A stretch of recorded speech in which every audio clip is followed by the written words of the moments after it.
Hi everyone, welcome to the next screencast. This one is on social policy and the family. Quite a lot to get in here, so please excuse me if I rattle through this quick, sharpish.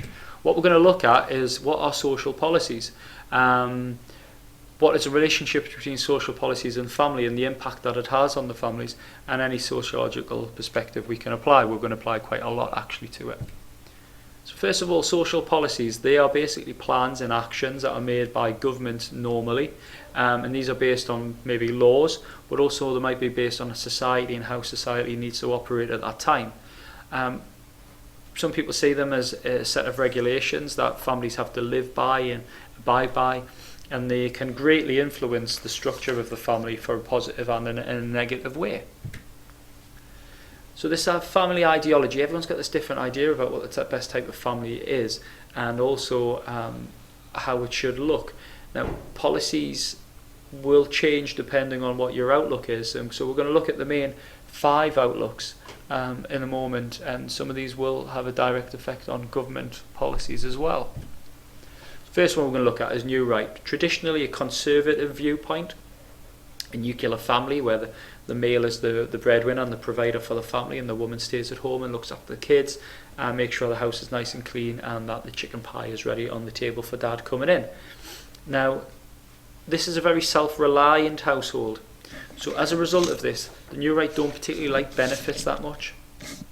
Now, we have discussed this quite a lot when we discussed the New Right themselves and the New Right ideology some weeks back. So you should know that they were very much against benefits because it creates a dependent society and a dependent state. Murray and Charles Murray, who you know, and Marsland come up with this thought and these theory that it undermines the personal responsibilities. If someone has or someone knows that they're going to get benefits if they don't do something or they don't get a job or whatever, then it undermines their responsibility within society, and everyone needs to fulfill their role within society for it to work harmoniously and effectively. And as I say, it creates a dependent society. So a lot of the policies that the New Right will introduce are about married couples, so tax breaks for married couples or for people who have children, but there's not much in terms of social policy for people who are cohabiting or same-sex families. Some criticisms of the New Right, obviously, it's very patriarchal, so feminists believe that this is just a sign of oppression. So these policies set up for married couples, discourage women from moving away from unhappy relationships or domestic violence, or because they are financially dependent upon men. New Right follow this ideology that the natural right family is a traditional patriarchal for family, and it goes against the fact that we have a more diverse society now, and it doesn't take into consideration that really what family is just socially constructed. It's different in different people in different areas. Marxists believe that these policies created by the New Right basically drive poorer families into greater poverty. So cuts to benefits, especially for those who aren't married, basically drives people into further poverty. Closely linked as ever to the New Right are the ideas of the functionalist perspective. Major difference between functionalism and New Right on this is that they believe social policies that benefit people are good as long as it benefits society as a whole. So any kind of benefits that are put out there which can help people carry out their functions more effectively. So encourage men to go to work, encourage women to stay at home, encourage socialisation, encourage children to be socialised at home rather than through a care system or a nursery. These are all good things, as long as it's in the interest of society, not the individual. It's not about giving you money so you can go out and get drunk and be happy. It's about giving you money so that you can feed your family, run your family effectively, so that you fit in with the functions talked about by Parsons and Murdoch. Ronald Fletcher in the 60s looked at a few things that were specific policies which help benefit the family, such as NHS, education and social housing as well. NHS particularly meant that we didn't have to worry about our family members if they were sick, and we didn't have to take time off work or leave our natural role, as they say it, because we had nurses and medicine doctors and hospitals to take care of our sick. Criticisms of functionalists is very similar to the New Right, in that feminists believe that, again, these policies that they talk about are very much of the benefit of men. So these policies allow men to go to work. these policies enable women to stay at home. Well, that's not necessarily what feminists want, is it? They want feminists to be able, they want women, sorry, to go out, be able to get a job, and also not have a financial reliability upon men. Marxists see these ideas as very much, benefiting middle class or people with some sort of wealth and income, not for poorer people. New Labour, surprisingly, have quite a few new right ideas. You would think, well, they would go against Conservatives, but actually no. They have a very strong ideology that the institution of marriage is a very good thing for society, and that should be encouraged. So they will set up and have set up several laws and acts and policies which encourage the strength of marriage and also of family. However, they also believe that it is the responsibility of the state to help improve lives, and this is done through changing several laws from 1997 until they were ousted from power in the year that I can't remember, presume it was 2010. So New Labour, new laws. So they looked at adoption. Up until New Labour came in, it was only traditional, inverted commas, families who could adopt, but they allowed unmarried cohabiting couples, including gay families, to adopt and have the same rights with adoption. They introduced minimum wage, which I'm sure many of you will benefit from, child tax credits, family tax credit, and things like that to enable people on low incomes or no income to feed and clothe their children. And they also introduced free childcare and nursery education through the Sure Start programme, which enabled mothers and fathers to put their children to this childcare and able to go out and get a job, which enabled their families to live a better life. Criticism of this comes from a Marxist perspective, in that these are means tested. So they basically look into how much money you earn and whether or not you are entitled to this. So someone who's on £16,000 a year might be entitled to it, but someone on 20,000 isn't. But doesn't necessarily mean the person who's on £4,000 a year more has more money. They might have more overheads, more expenses, more children, things like that. Feminism. Okay, so they are very much against the policies set out by Functionalists and New Right, and also New Labour to a certain extent. Hilary Land believes that social policies assume that the ideal family is patriarchal, and they basically fulfil the needs of men, and they do not help women out in any way whatsoever. They assume that women are the homemaker and they look after the dependent children. And this goes along with Edward Leach's idea of the cereal packet family, which is obviously the way that we kind of advertise. I was watching the telly this morning, KFC advert came on. I don't know how KFC can ever get in on the whole Christmas act, because it's about as Christmas as a shoe. And there's this lovely happy family sitting around the table, a very cereal packet. Should we call it the KFC family now? I don't know. So feminist perspective on these policies is that it reinforces existing patriarchal assumptions, and it assumes that all of the taxes and benefits are based on the man's wage, not on the women's wage. It's based on the man's wage.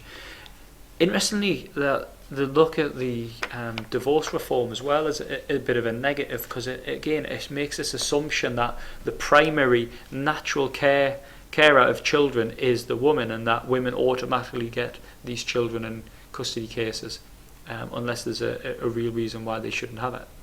Diana Leonard argues that even when policies are there to support women, there's a negative that you can take from it. So maternity leave, it's great that women are allowed to, they get paid in some form to take time off to look after the children, but there's this assumption through policies that it's women who again are the natural people who are responsible for looking after the kids and not fathers. That's changing a lot now though, trying to put some policies out there where there's like a shared maternity paternity leave, but that wasn't around in the 1970s, late 1970s. Child benefit as well is automatically given to the mother, and this makes another assumption that although it does give her a source of income so she can leave an unhappy marriage or a marriage which is maybe violent, but it makes an assumption that she is the primary carer.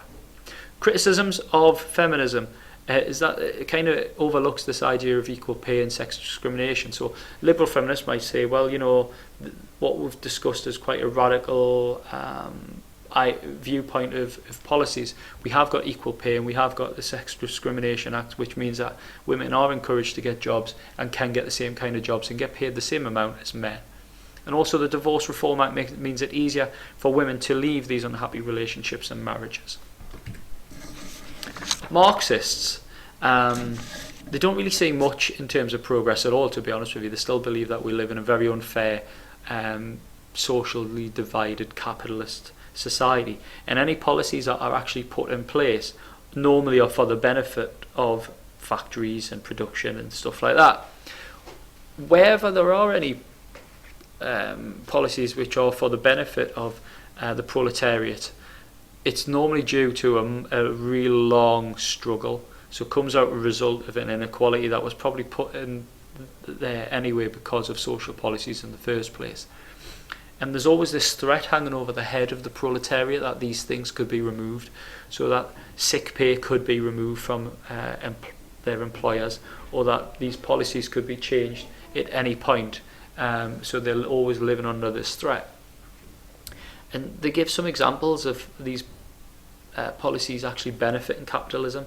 So a low-level state pension, for instance, it assumes this idea that once someone is of an age where they can't benefit society, as in they're too old to make any kind of profit for companies or organisations, then they'll be maintained at the lowest possible cost.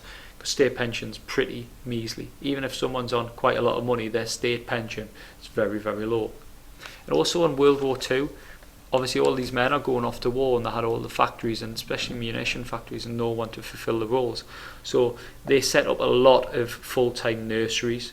I mean, we're talking into the thousands of nurseries, so that women could go into work. But as soon as the Second World War had finished, they closed all these nurseries down and made basically women go back into being a housewife and financially dependent on their husbands. Jacques Donzelot, I love this name. I don't know if that's how you pronounce it right, but I'm going to say that's a silent T at the end. He believes that policies are set up as a form of power, and that it gives the government and the ruling classes and bourgeois the ability to kind of police families. So even doctors and social workers and stuff like that might be seen as a positive thing and making society better. But again, Donzelot believes that this is a way of kind of checking up on the working class. And there's very much a class inequality in the surveillance, so you never really hear about social workers going to see middle class families. They tend to be in working class areas, going to see working class kids, and meeting their middle class ideals. Just going to give you some examples of some social policies from other countries. So China's one-child policy, quite an extreme one, and it's a way of keeping the population down, where they basically rewarded women for having one child, and they kind of forced women to seek permission to become pregnant, put them on waiting lists and stuff like that, and punish those who had more than one child. Kind of worked, I suppose, but it was quite an extreme way, and a lot of backstreet abortions and stuff happened as a result, and it's not a very pleasant thing. In post-revolution Russia, 1917-ish, there was a big push from this Marxist perspective of equality and an abolition of capitalist ownership and stuff like that. So they made abortions easier, divorce a lot easier. They opened up equality of workplace and nurseries and stuff like that.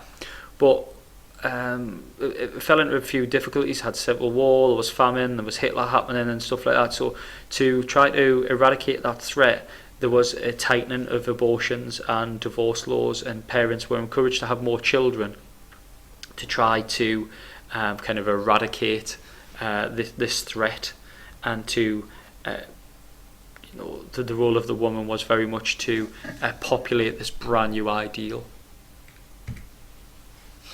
Nazi Germany, master race, only the racially pure should be able to have children, so this Aryan race, and the women's role was very much had to stay at home, stop from doing certain jobs, dangerous jobs, etc. And disabled people were basically sterilised because they weren't seen as the master race, and they were stopped from having any children. I will see you all in the lesson next week. Have a lovely weekend. Bye bye.